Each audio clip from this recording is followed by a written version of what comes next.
there, Mom and Dad Are Fighting listeners. Before we get started, I want to let you know about a story coming up a little later in the show. It's from our partners at Macy's. Since 2022, Macy's has partnered with Trust for Public Land, whose mission is to give everyone access to wide open space by revamping urban schoolyards, trails, and parks. From April 1st to 30th, you can support Trust for Public Land's Community Schoolyards project by rounding up your Macy's in-store purchase or donating online. Stick around to hear from Danielle from Trust for Public Land. Welcome to Mom and Dad Are Fighting, Slate's parenting podcast for Thursday, April 13th, the Gentle Parenting Edition. I'm Elizabeth Newcamp. I write the homeschool and family travel blog, Dutch Goose. I'm the mom of 3 littles, Henry, who's 11, Oliver, who's 8, and Teddy, who's 6. We live in Colorado Springs, Colorado. I'm Jamilah Lemieux, a writer and contributor to Slate's Care and Feeding Parenting column, and I'm mom to Naima, who's 10, and we live in Los Angeles. I'm Zach Rosen. I make another podcast. It's called The Best Advice Show, and I'm dad to Noah, who is 5, and Ami, who's 2. We live in Detroit. Today on the show, we're going to deep dive into gentle parenting. What does it actually entail? How can we best use it? And what do people get wrong about the parenting approach? To help us, we're going to be joined by Natasha Nelson, who you may know as the Supernova Momma. We're, of course, going to also talk about our week in parenting, and if you're sticking around for Slate Plus, we're going to play One Gotta Go Parenting Edition. Here's what you'll hear if you have Slate Plus. And I mean, I like peeling the grapes with my teeth. I find it a very nice sensory experience. I haven't peeled grapes since I was a kid, but I'll let Flamin' Hots go only because I have no self-control when it comes to them. And they're not something that I need to be eating in large amounts anyway, so it would probably be best that if I just didn't have them. Yep, though Noah did just ask for them for her next birthday party. Not only will you get to hear that fun segment, but as a Slate Plus member, you'll get a whole bonus segment every week. Plus, you get to listen to all your favorite Slate podcasts ad-free. It's truly the best way to listen and the best way to support the show. You can sign up for Slate Plus now at slate.com/momanddadplus. All right, we're going to jump into triumph and fails as soon as we get back from this short break.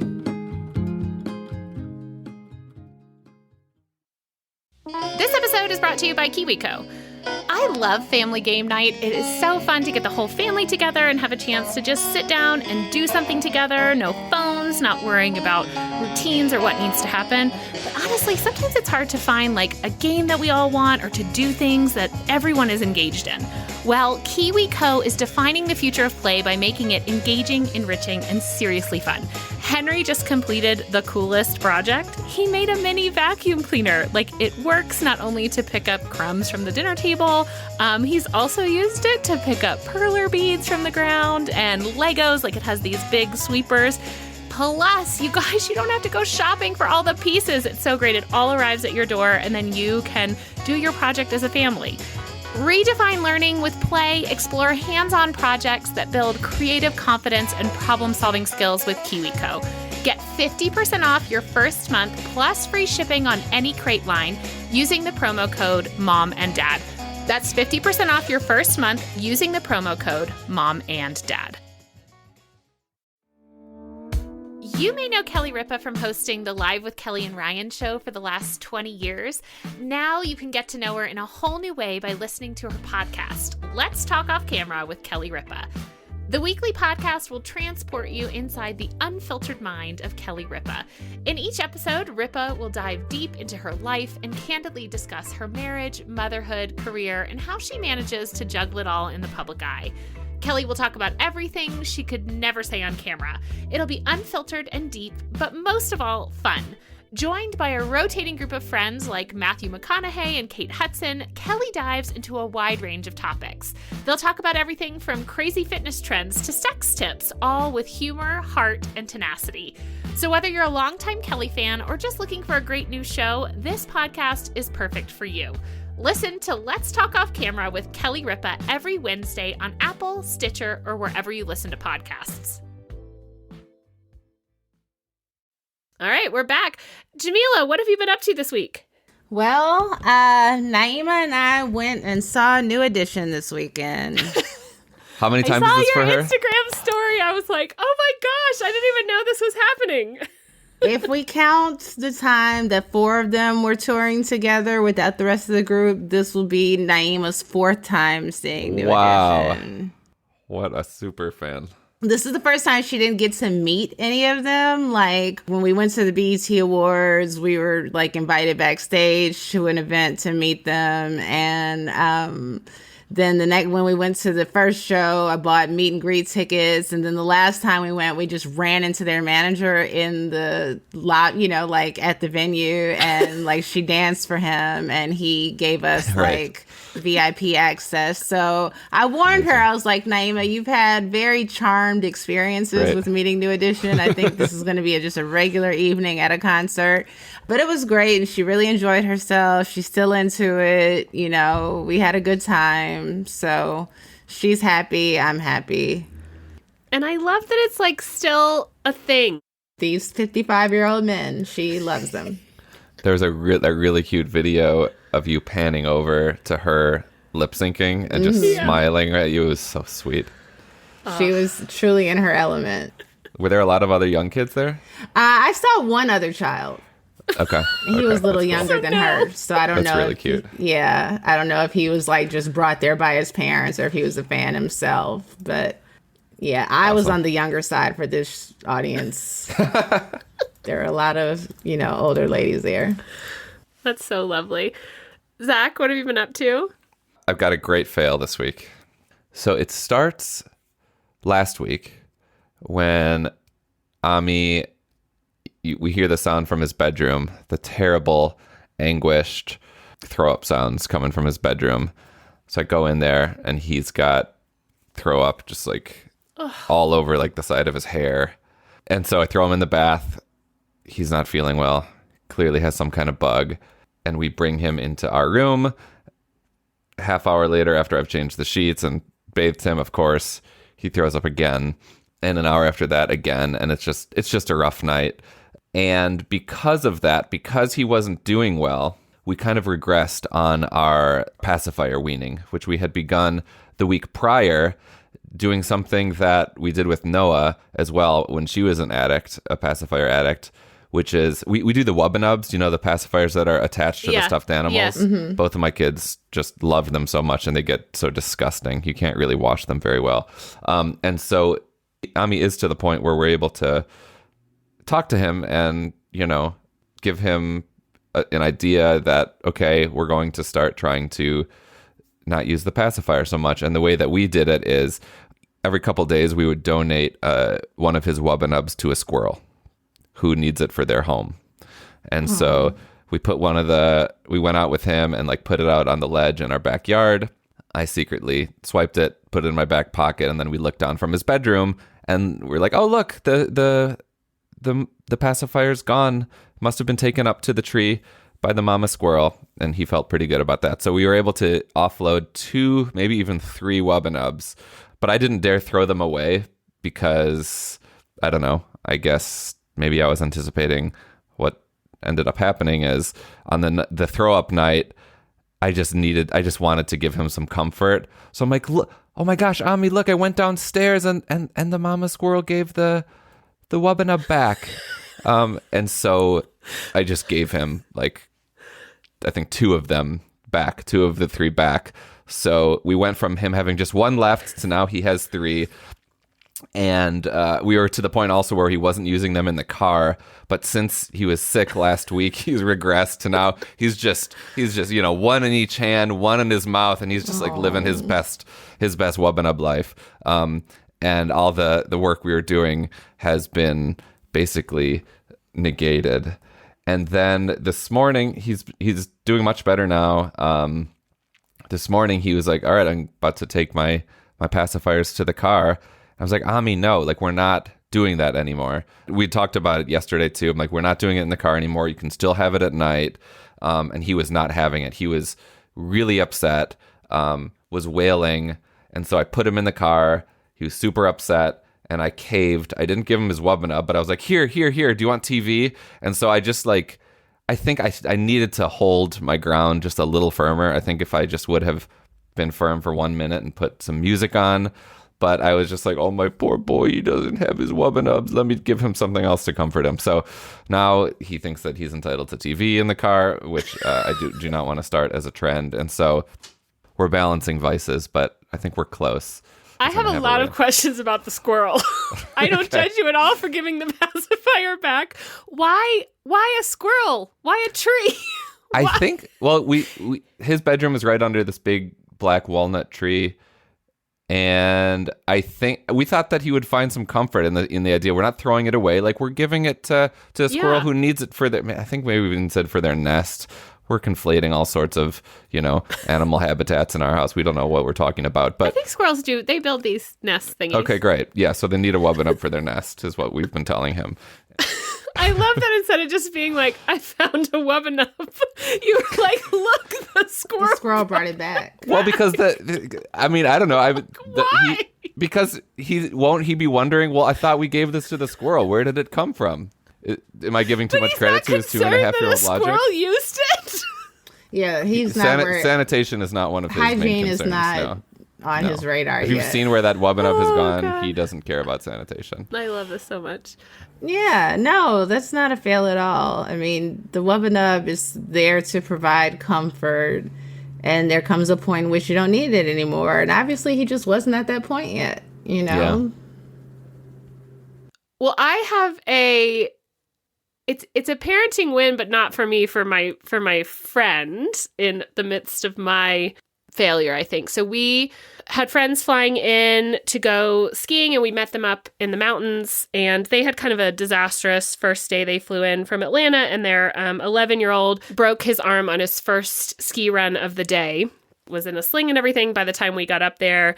So the next day, they still had ski passes, which is like expensive, and Jeff was going to ski with them, and Teddy was going to ski with them. So I ended up taking both of their children plus 2 of my kids and like doing a bunch of stuff. We had this great day, actually. We went to, there's a little museum up there that I had never been to, like free community museum, very low expectations. That was awesome. I took them to the Breckenridge Library, which was great.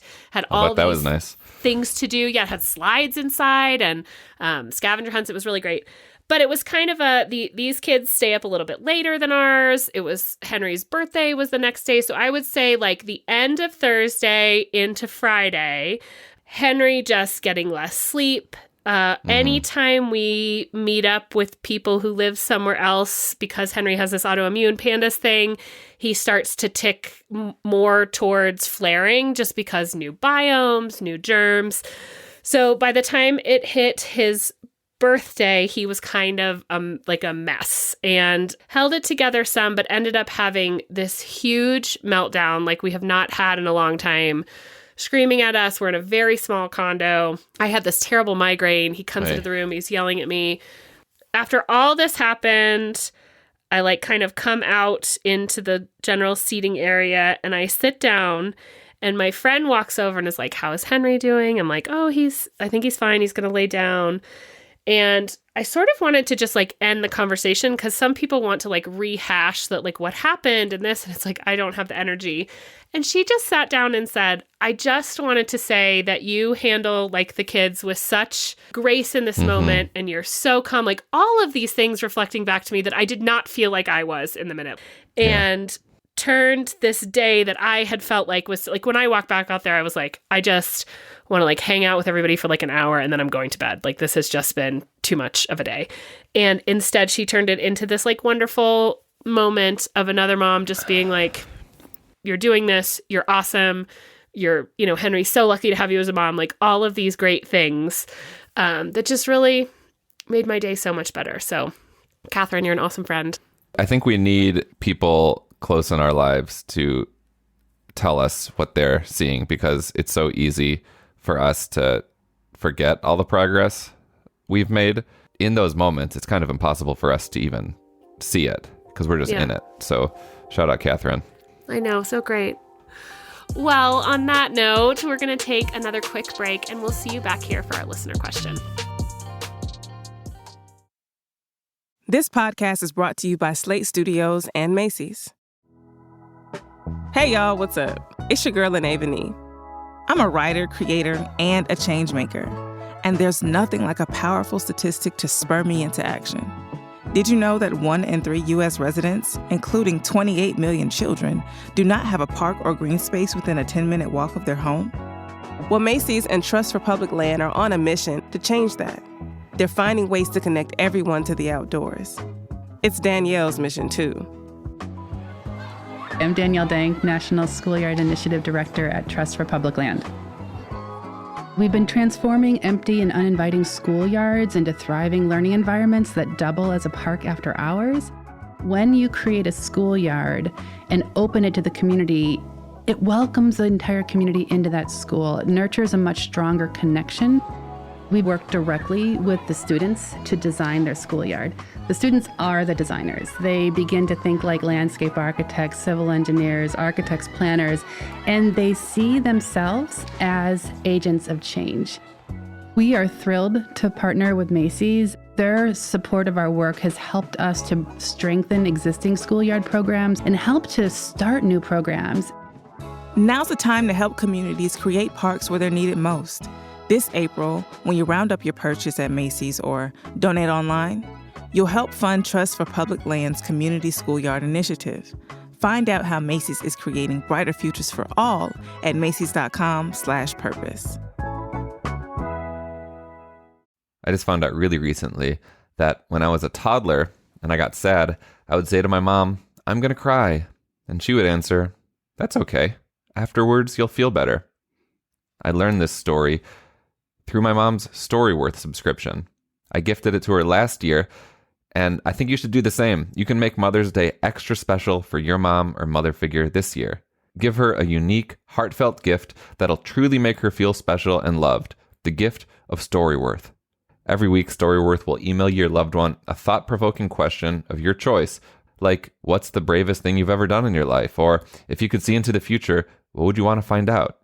After 1 year, Storyworth will compile your loved one's stories, including photos, into a beautiful keepsake book that you'll be able to share and revisit for generations to come.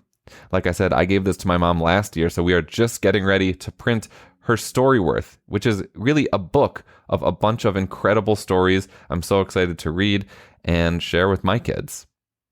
Give all the moms in your life a unique, heartfelt gift you'll cherish for years. Storyworth. Right now, for a limited time, you'll save $10 on your first purchase when you go to storyworth.com/momanddad. Hey everybody, it's Tim Heidecker. You know me, Tim and Eric, Bridesmaids, and Fantastic Four. I'd like to personally invite you to listen to Office Hours Live with me and my co-hosts, DJ Doug Pound. Hello. And Vic Berger. Howdy. Every week we bring you laughs, fun, games, and lots of other surprises. It's live. We take your Zoom calls. Music. We love having fun. Excuse me? Songs. Vic said something. Music. Songs. Music. I like having fun. I like to laugh. I like to meet people who can make me laugh. Please subscribe now. All right, so we wanted to dedicate some time to talking about gentle parenting. It's a fairly popular parenting philosophy that aims to raise happy, confident, and independent children. But recently, we've been getting a lot of questions about gentle parenting and positive parenting, which is why we wanted to bring in someone who is an expert in all of the things and can help us sort through what that approach entails and how to effectively use it. Welcome to the show, Natasha. Hi, everyone. So, Natasha, listeners may know you as Supernova Momma, but for those unfamiliar, could you tell us a little about who you are and what you do? Absolutely. So I am Natasha Nelson. I'm a certified positive discipline educator. I'm certified to teach parents in their homes, teachers in the classroom, and early childhood educators in anywhere young children 4 and under are facilitated, cared for, or taught. I am also autistic myself, and I have 2 autistic children. So I tend to focus on helping parents and educators who work with autistic children specifically in how to incorporate positive discipline and conscious parenting or educating in their fields. Before we get to our listener question, we have had a lot of questions about gentle parenting, and we're hoping you could give us a quick crash course. Absolutely. So there are different ways to look at it. Unfortunately, that's just how the world works, right? So some people call it gentle parenting. Some people call it conscious parenting, positive parenting. And then I am very much based in positive discipline, which is based off Adlerian theory. Now, why that's important is because some of these have criteria and rules and specifications that they follow, and others are kind of just what your heart feels. And so that's where the miscommunication and the confusion comes from. Because if there's someone who says, I'm a gentle parent, and that just means that I'm gentle with my children, and then you have someone else who's like, okay, but what do I do when my child is throwing toys at me and I need to get them in the car? I don't have time to be gentle. And so there's people who want balance, and they still want to be loving and respectful and empathetic of their children, but they want to be able to still parent in the world we live in. And then there's people who have a lot of privilege to just say, forget all the rules. And if my child is a sentient being, if they want to choose to brush their teeth, they can choose to. And if they don't, they don't. And so that's where that spectrum lies in. And so where I lie in is positive discipline. And it does have a criteria. And I can share that with you. So the first is it respectful? But that's not just to the child. Is it also respectful to you and your household and culture? So is it respectful to everyone? The next one is going to be, does it make that child feel a sense of belonging and significance in that household? Does your child know that they're a part of your family? Do they feel like they're a part of that home? Is that their home too, or is that your home that they're living in? So do they feel a sense of belonging and significance in that household, in your family? The next criteria is going to be, is it effective long term? A lot of times we as parents do a lot of things to just get them to be quiet or to just get them to go sit down somewhere. But it's not really teaching effective long-term skills or ideas that you would want them to hold as an adult or even as a teen. Is just effective for that short term to get them to stop. And then they're going to continue the next day or the next 5 minutes, depending on the child and the issue. So is it effective long term? The next one is, does it teach your child to understand and identify how capable they are? A lot of times we're moving and busting in this world. And so we do a lot of stuff for children that they could do themselves. And we do, so instead of getting them a step stool and allowing them to go through the bathroom routine on their own, we're brushing their teeth. We're putting the lotion on their body. We're combing their hair, when those are things that they could slowly learn themselves. And so one of the philosophies is, don't do anything for them that they can do for themselves. If they need help, find a way to support them, find out the why or how they can do it, so that they can feel how capable they are and build that confidence and capability and independence. And then the last one is it teaching the life skills and characteristics that you would want your child to hold as an adult? So whatever discipline method you're using, that's the criteria that we want it to fall under. That's the impediment of positive discipline. Now, what isn't positive discipline? I try to use nonviolent language, so I say we don't encourage. We don't encourage permissiveness. So a lot of, okay, fine, just here, I'll give you the ice cream and just stop crying.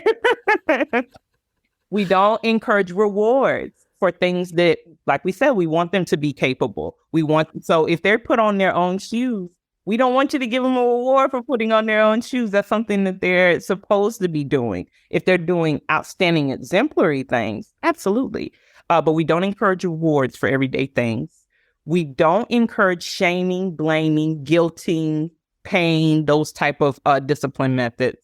We do not encourage rescuing and fixing everything. So you tell them, hey, don't take your bike down to the park because, we've been hearing some things about bikes getting stolen, and they really want to ride their bike and they take their bike down to that park and it's stolen. We don't encourage you to buy them a new bike. We encourage you to help them to deal with the disappointment of losing that bike. And maybe Christmas, maybe they have something to look forward to, birthday, but we don't go out the next day or the next week and get them a new bike. You got to learn the consequences of your actions. And then lastly, we do not encourage for parents to guilt, shame, blame, and pain themselves when they make mistakes, because your children see that. It's the same. So if you're telling them it's okay to make mistakes, but every time you make a mistake, you're beating yourself up, or you're just not allowing yourself to make mistakes, what you're saying doesn't match what you're doing. You, Natasha, get Overview of the Year award for that. That was so helpful. Very. All right. So with our overview in mind, we are going to move on to our listener question. But Natasha, we're really going to defer to you on this. Okay. All right. So I'm going to give it a quick read. Dear Mom and Dad Are Fighting, I'm a regular listener and a working mom of 4-year-old twin boys. They're creative, sensitive, strong-willed, and curious, and I love being their mom. We love going on family road trips, out for pancakes, and to museums together. However, I'm seriously struggling with guilt over the whole gentle parenting thing.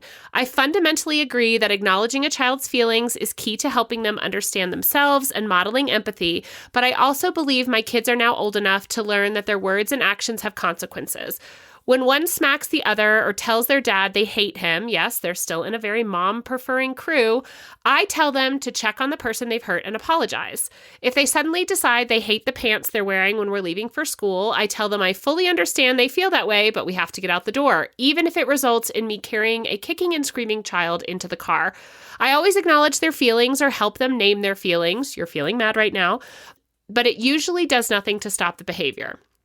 When they throw food or refuse to pick up their toys, I try to talk to them calmly and give a few chances. But if nothing happens after the third chance, TV time is taken away. And yes, I've offered toy rewards for things like sleep training, potty training, or sticking with an activity. I also raise my voice often, at least once a day. I recall hearing an episode where you discussed a tantrum over the wrong lunchbox and how Zach had a long conversation with his child about the lunchbox before eventually making it to school. I applaud his patience, but I also feel confused. Don't other parents have to get their kids to school by a specific time?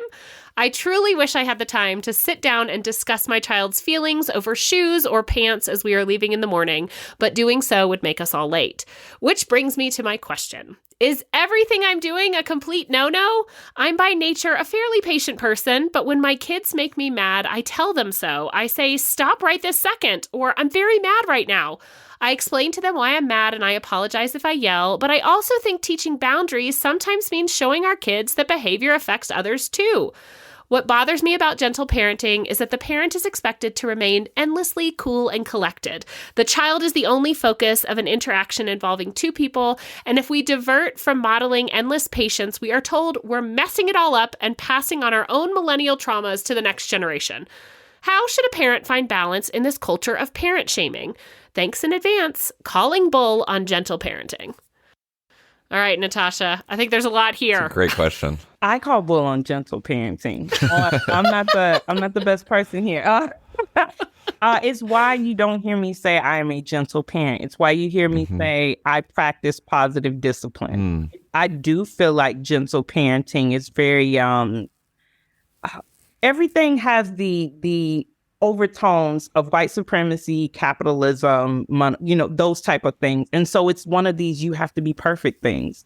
And I'm not raising perfect children. I have a list of life skills and characteristics that I want my children to hold, that I hope to instill in them as adults. And that's what I'm raising for, not for perfection. And so the first thing I would tell you is that perhaps you aren't a gentle parent, perhaps you're a positive parent or a conscious parent, and maybe you should throw gentle parenting out the window. No. The second thing I would say is even if you want to identify as a gentle parent, gentle people have to have boundaries. Gentle people live in a world where you get consequences for your actions. Gentle people, people who are loving and empathetic and caring, the reason you're loving and empathetic and caring is because you respect the boundaries of other people, which means that those boundaries have to be enforced. And the only way, the main way, not the only, the main way that your child will be able to see that is by you modeling and simplifying that. So if your child is seeing you letting yourself be run over, not having any boundaries, doing whatever they say, guess what they think of the rest of the world is going to do? And so you are the first model of boundaries, of consent, of there being consequences. Absolutely. But that's a positive disciplinarian theory. That's not necessarily gentle parenting. But let's get into some of the other things. Kind and firm at the same time. When I was talking about the criteria for positive parenting, that it had to be respectful to the child and you and your household.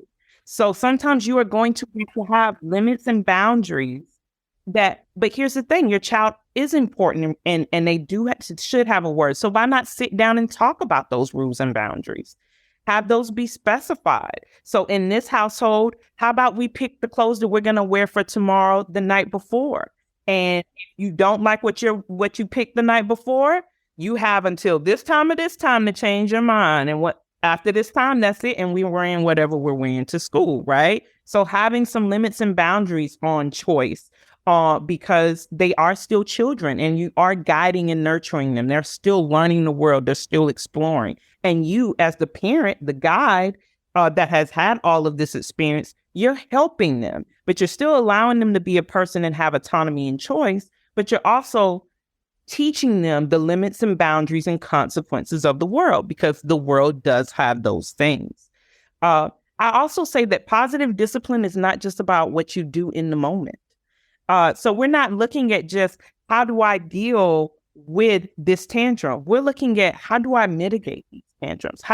Not just looking at how do I stop yelling. We're looking at how do I mitigate my yelling? So things like having a routine in place so that your children know what's coming up next. And so there's not this whole back and forth constantly, because you're letting them be sentient beings with ideas and respect. And you don't have a routine.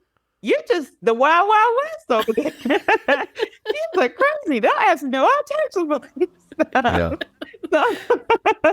So true. So having routines in place that they can count on and that they know are going to happen, having limits and boundaries that you've already talked about with the child, and consequences. What should we do if you don't like what you wore and you just picked it last night and we agree? What should happen? And you'll be surprised at how intelligent children are. They'll be like, well, I guess I just have to wear it. Yeah. And you're allowed to be upset. And I'm allowed to carry you to the car. And you're allowed to be sad. But I am going to ask you, what can we do to make you feel better instead of just screaming and yelling? Because that's not helpful. You want to play some rock music and headbang? Let's headbang on the way to school. I just want to make sure that I am representing myself accurately to our listeners. The lunchbox incident, I just wanted to circle back. The lunchbox incident, I don't even remember that. I'm glad that I was patient in the moment. But so there are 2 points to be made here. One, my oldest kid is in pre-K, and a while ago I realized it doesn't matter if you're late to pre-K. So at this point, I don't give a shit if we're late. So that helps me. And I think as we get older, that's going to become more of an issue that I'm going to have to deal with. And secondly, there have been plenty of times when my kids were younger, and when my youngest, now I still do it, when he isn't getting ready in the morning, I'll throw him in his car seat and put the seatbelt on him as if it's a straitjacket. So I am patient sometimes, far from all the time, just so you know, listener. And this was one of your triumphs too. You were holding this up as a moment of, hey, I did this right. Sure. And see, that's kind of what happens. A lot of times we as gentle parent coaches or educators, a lot of times we're holding up the good. And so people aren't seeing the bad. And so the connotation becomes there is no bad. And I noticed that very early. So if you go on my page, you see a whole bunch of bad. You see me messing up all the time. You see my kids getting me together. You see us crying together. You see me yelling and then feeling awful about it and apologizing.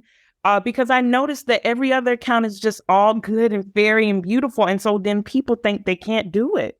And they think it's not possible. And so I said, okay, I'll be the guy who shows you all the bad. I'll be the bad guy, no problem. And so that's what I do. I love that about following you, Natasha. I love that you show your family realistically. You know, it's not always here's a win, here's a triumph, here's what worked, you know.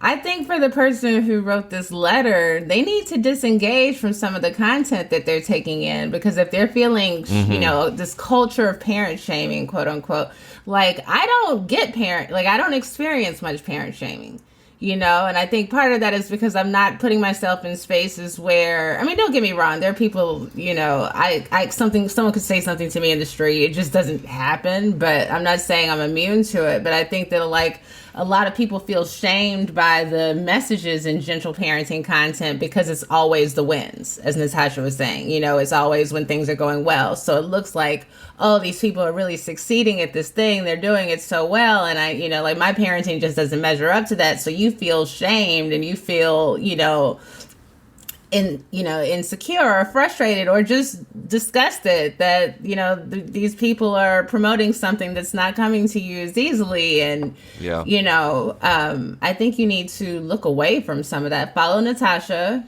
Definitely follow Natasha. Follow Natasha. And I think it's also important to follow people who are more in your demographic, class-wise, privilege-wise. I think that's kind of important too. Because I noticed when I was looking for people to follow, everybody had beautiful homes and prestige this and that. And we are a barely out of working class, low middle class family doing this with 2 autistic children. And I was like, nobody's showing the messy kitchen that needs to be remodeled and none of that. And so I was like, well, I guess I'll be that guy too. I think a lot of times in parenting, our tools, which you talked about at top, are like in the moment. Like, this is a tool I'm going to use right now to resolve this. But the type of parenting we're talking about, the results are intended to be like when they reach adulthood, that each day we are making these little things. And I think when you think about it that way, it seems more palatable. Like in this interaction, we learn this tiny piece. And our celebrations are when we see our kids enact those strategies on their own. And they may do one of those strategies. Maybe this is just my experience. They may do one of those strategies surrounded by a bunch of other things we need to fix. Yep, absolutely. And I think also adding into that, I think this is where my autism comes into play. I'm not even going to lie. If I know something is right and something is wrong in my head, then I can fix onto that. And so for me, because I know what I'm doing is going to help my children, I can get tunnel vision and completely focus people out. So I've had a tantrum at a park and I've just sat right on down with my children at the park and completely helped my daughter tantrum. And then I look up and I realize the whole park's looking at us. And I didn't even tell people at all. At the time, it's just focusing completely on the child and my other child who's probably bobbing somewhere and fixing the tantrum. And I don't even pay attention to the people until we're in a more calming place. And then I'm like, oh God, all these eyes. And so I would tell you, I don't tell you to be more autistic and have tunnel vision, but I will tell you that a lot of our socialization is on being perfect outside of parenting. And so I have 2 philosophies that I say all the time to my clients and to my followers, and that is misbehavior is communicating unmet need. So, and that's for all people, big time for children, but for all people. If people are acting out, they are communicating either a power issue or an attention issue or a validation of feeling issue or a lack of capability issue in them personally, right? Or sensory issue, or an executive functioning issue, or communication issue. Misbehavior is communicating unmet needs, and mistakes are learning opportunities. For some reason, we as people, period, no matter what culture, have been taught that mistakes are the end of the world, and you're not allowed to make any mistakes. But mistakes are literally how we learn. Our experiences are like, that's how we learn. I remember I was a secretary for the district superintendent of all European schools, military schools. And I sent out my first email and I did principal with the E instead of an A.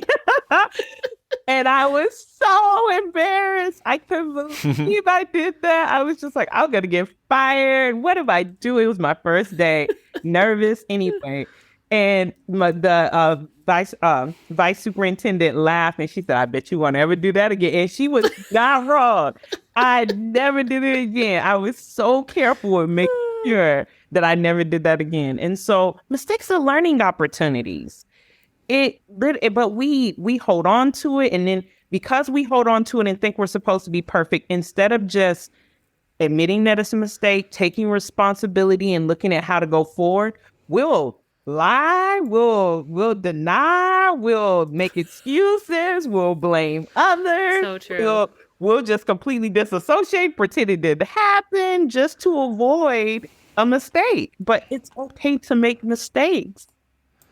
We are so grateful you could join us, but where can people find you? Absolutely. So people can, let me see how you want me. So if you want to just hear about parenting, you can follow me on IG and Facebook. That's at Supernova Mama. Absolutely. Everything is Supernova Mama. If you want a full multifaceted Renaissance woman who talks about everything and anything, but also parenting, you can follow me on Twitter at Supernova Mama.